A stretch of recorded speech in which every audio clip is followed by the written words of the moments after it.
ఎన్నికల ప్రచారం గ్రామాలలో జోరుగా సాగుతుంది.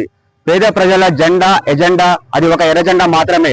కాబట్టి ఎర్ర జెండా బలపరిచిన అభ్యర్థిని గెలిపిస్తే గ్రామ అభివృద్ధి మంచిగా జరుగుతుందని చెప్పేసి కమ్యూనిస్టు పార్టీ సిపిఐ అభ్యర్థి పాల్వంచ మండలం తోగూడెంలో ప్రచారంలో దూసుకుపోతున్నారు. అదేవిధంగా బీఆర్ఎస్ రాష్ట్ర నాయకులు వర్మ రాఘవేందర్ రావు తోగూడెం గ్రామంలో జోరుగా ప్రచారాన్ని చేస్తున్నారు. జిల్లాలో అత్యధిక సర్పంచ్ అభ్యర్థులను గెలిపించుకొని బీఆర్ఎస్ సత్తా ఏంటో చూపిస్తామని చెప్పేసి బీఆర్ఎస్ రాష్ట్ర నాయకులు వర్మ రాఘవేందర్ రావు పాల్వంచ మండలం తోగూడెంలో ప్రచారంలో దూసుకుపోతున్నారు.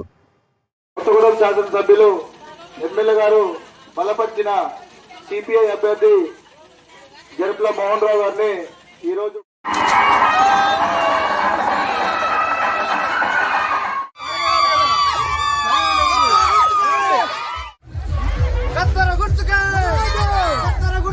ఎన్నికల సమయం సమీపిస్తున్న కొద్దీ అభ్యర్థుల ప్రచారం చాలా హోరుగా సాగుతుంది. ఎవరు గెలుస్తారు, ఎవరు ఇంటి బాట పడతారు అనేది త్వరలో తెలుసుకుందాం. Over to studio.